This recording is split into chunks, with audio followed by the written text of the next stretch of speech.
Mouvement d'une particule chargée dans un champ magnétique uniforme. Exercice 2. Pour identifier des ions désignés par X1, X2, X3, X4, portant chacun une charge de valeur Q égale à E, en valeur absolue.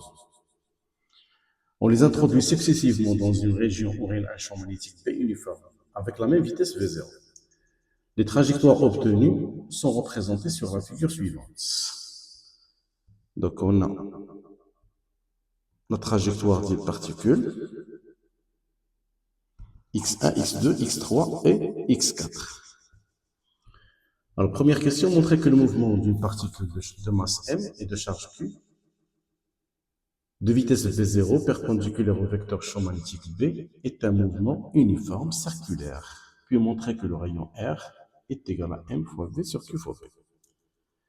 Alors, on va commencer par le système étudié.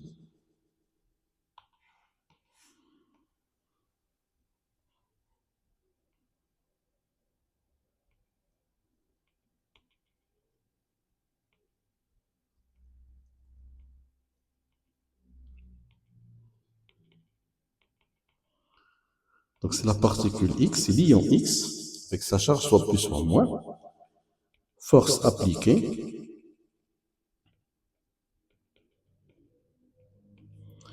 C'est la force magnétique qui est égale à Q fois la vitesse vectorielle P. Alors, cette force F est perpendiculaire à V. Donc, c'est une force centripète. Ce qui donne que le mouvement est circulaire uniforme. Puis montrer que le rayon R égal. Alors, puisque le mouvement est circulaire uniforme, donc la force F égale la masse fois l'accélération normale.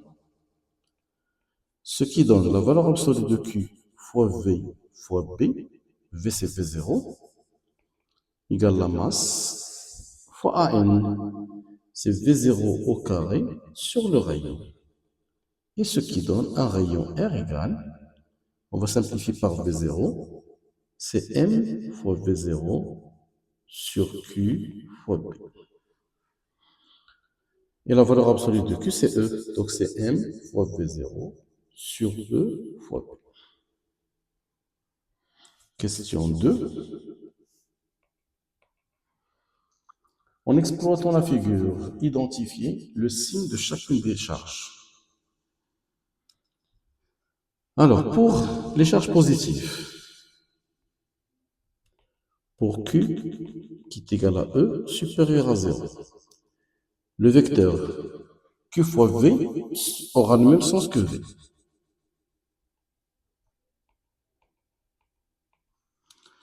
Le champ magnétique, c'est un champ magnétique entrant. Alors, en utilisant la règle de la main droite, la force au point d'entrée pour les charges positives sera dans ce sens. Donc, les particules positives seront déviées. Alors, ici, c'est la vitesse initiale. Les particules positives, c'est à gauche, et les particules négatives, c'est à droite.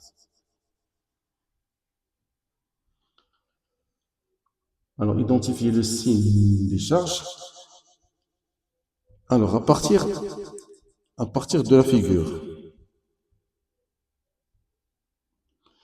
la particule X1, X2 sont déviées vers la gauche, X3, X4 vers la droite. Donc, la charge de X1, ça sera positif, X2 aussi positif, X3 c'est négatif, X4 c'est aussi négatif. Donc, selon le sens de déviation. Alors, question 2.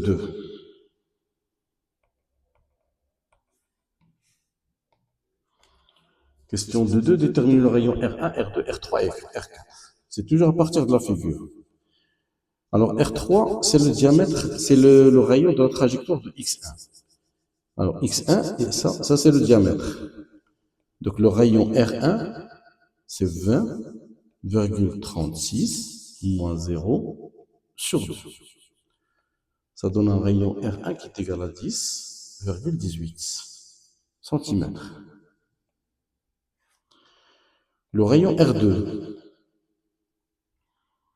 c'est 20,36 moins 8,36 sur 2.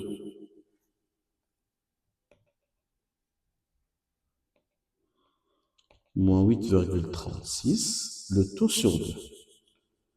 Alors, ce qui donne R2 égale 20,36 moins 8,36, ça fait 12 sur 2, c'est 6 cm. Le rayon R3, c'est 30,29 moins 20,36, aussi sur 2. Alors, ça donne R3 égale à 4,96. Et R4 est égal à 38,62 moins 20,36.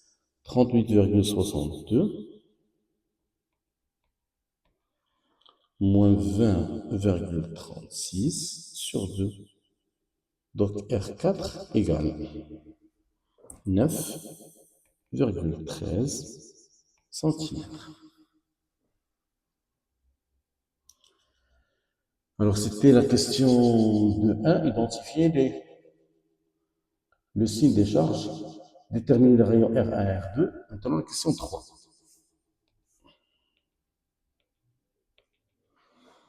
Identifier les particules. Alors on a R égale à mv0 sur E fois B. Donc, plus la masse M est grande, plus le rayon augmente. Le rayon de la trajectoire, bien sûr.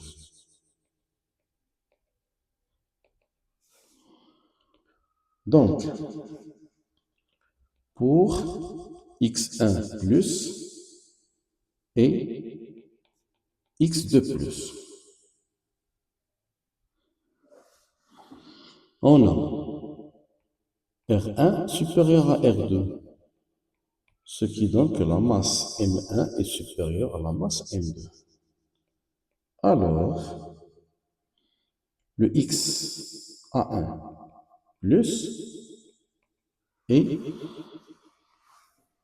le potassium K plus 39.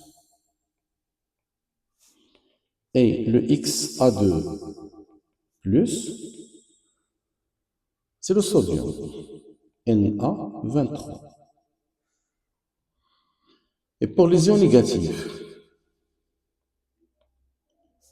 pour X3 plus, X3 moins, pardon, et X4 moins.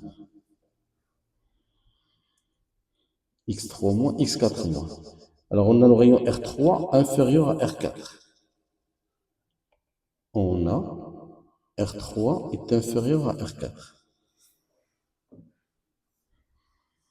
Ce qui donne M3 est inférieur à M4. Alors, la particule X moins F est... Alors c'est quoi ce F? Pour X moins 3, pardon. Donc pour X moins 3, c'est le fluor F moins 19. Et pour le X4 moins, c'est le chlore 35.